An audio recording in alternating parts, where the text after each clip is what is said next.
Hey everybody, here we are with the 2022 Ford F-150. Gotten real tired of listening to rocks and stones spraying all along the bottom of the truck.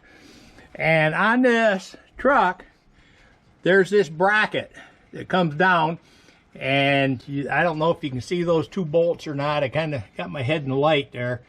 But there's two bolts that come down there, 14 millimeter nut.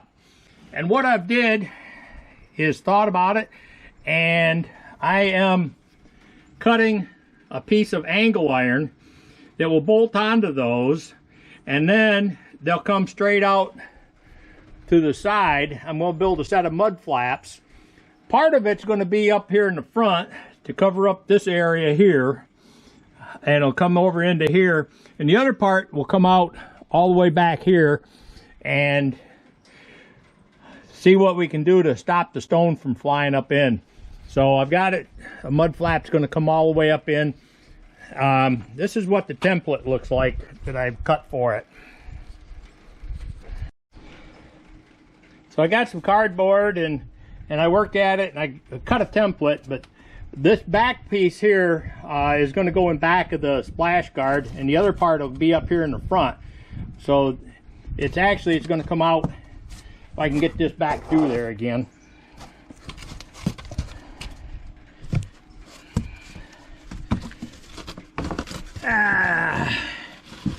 So it's going to come out. It's going to go up in here somewhat like this. And I got the bracket, and I've got to tweak this just a little bit. So I've got it already drawn out. And that's where it's going to sit, how it's going to sit. So this is the angle iron bracket that I built for it. It's got the two 14, well actually I drilled two 1/2-inch holes there, so I had a little bit of play. And then I drilled 4 mud flap holes on this. And you know, this will set up into the truck like this, at this angle, and then the mud flap will bolt to the front of it. This is what the pattern looks like on the mud flap. So if I cut the 2 mud flaps out exactly the same, it'll, one side will be one and the other side will be the other. And the bracket will go up in like that. It'll lay on there like that, these 2 holes, and then this will come right up against the frame, and then this will fit that little ridge that's underneath the fender, and then these will stick out past the running boards, and then this will stick up in there into that splash guard. So let me work at getting these cut out. I'm not sure quite how I'm going to do it yet, whether I'm going to use a saber saw with a razor blade or if I'm just going to use a good sharp utility knife and have at it here. So I will let you know how I cut them. The mud flaps, by the way, are, I think they're 1/4 inch or 5/16 thick. They're straight rubber. There's no diagrams on them. There's no logos, no nothing. They are absolutely a plain rubber mud flap. Now, so far, the utility knife with a brand new sharp blade in it seems to be working pretty good for the straight cuts. I'm using a straight edge along there, just so I keep the cut nice and straight. We'll see how it works.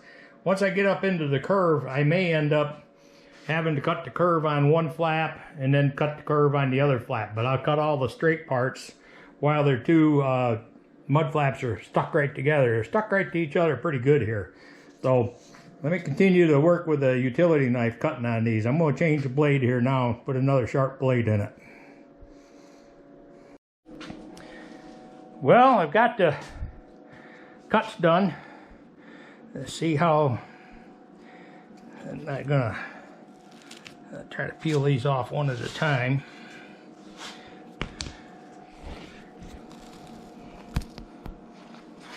Whoa, it's come out pretty good. So that's that piece. I think Now let's see if this other one will come off. If I got them cut all the way through the layers enough. I got a couple boogers holding on that one, I guess. Alright, so I got to do a little bit of trimming on that bottom one there. It's not coming out, but I want them stuck together so when I drill the holes for the mud flaps on the brackets, I'll have it. Well, that's what the two waste pieces look like, but it looks like that one up there in that top left corner, I might be able to do something with that towards the back, especially with the part that hangs down a little bit, but we'll see. All right, so this is the next part, is drilling the holes for the brackets. I get my template, make sure I'm in the right spot with it. Get that out of the way.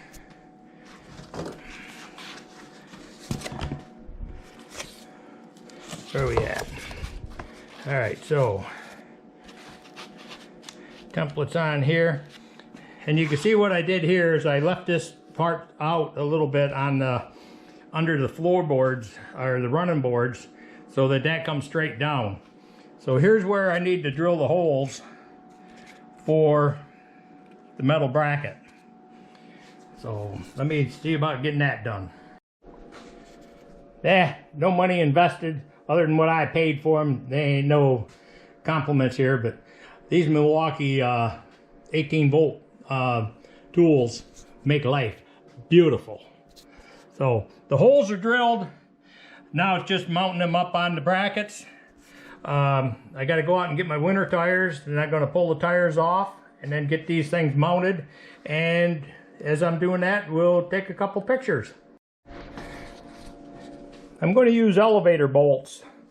So I got a nice head on the back side of these, and then that takes care of a whole lot of the issue of trying to have washers and flat bars and everything else on them. So that's what I'm going to use, and I'll get back to you here as soon as I get that bolted on.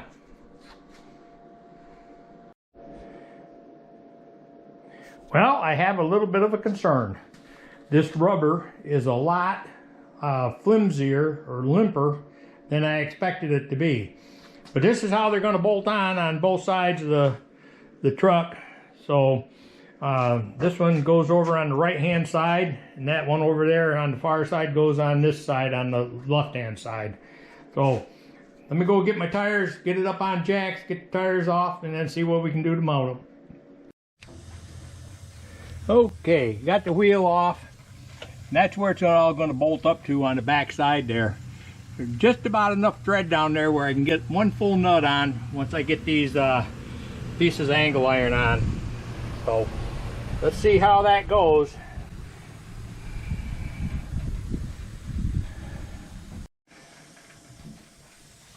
Okay, this is what it looks like tucked in there. So the only part I've got any concern about is this is kind of a loose flappy piece here, but it looks like it may stay up there. If it bothers, I will take and drill a hole there and put a self-tapper in there with a fender washer, and that'll hold it up in there. Right now the beauty of it is, if it'll stay up there, this will fold down, so when I wash it all out, I can wash all that out of there. This part really isn't all that critical as far as the stone flying up in. There's not a lot that gets up past that, but there is some. I'm more worried about getting this down here at the bottom and keeping it from flying back on the truck. So I did put a jack stand under here. I got a little air jack there to hold it up. And I don't trust the bags on it. I don't trust the air lines. So jack stand is requirement if you're going to be underneath the damn thing. All right. So I'll get the tires on, and then I'll set her down on the ground, and then I'll get another video of it, and we'll see what it looks like. All right. This is what it looks like from the back side. They stick out there pretty nice. They come right around in there, and we will see what the verdict says, if they're going to work or not, or I'm not going to be happy with them, but they are very, very floppy. So, with that said, with that piece that was left over, there's a pretty good gap right there, that piece from the other side that's still left may fit right in there. So I'm thinking I can probably cut the long side here, cut that piece off the little tip there, and put those in there, and I'll mount them right on that inner fender liner that I've got in there. So that's going to do this video. Y'all have a good one. Thanks for watching. Maybe it helped you, maybe it don't, maybe it was just a dumb idea. All right, have a good one.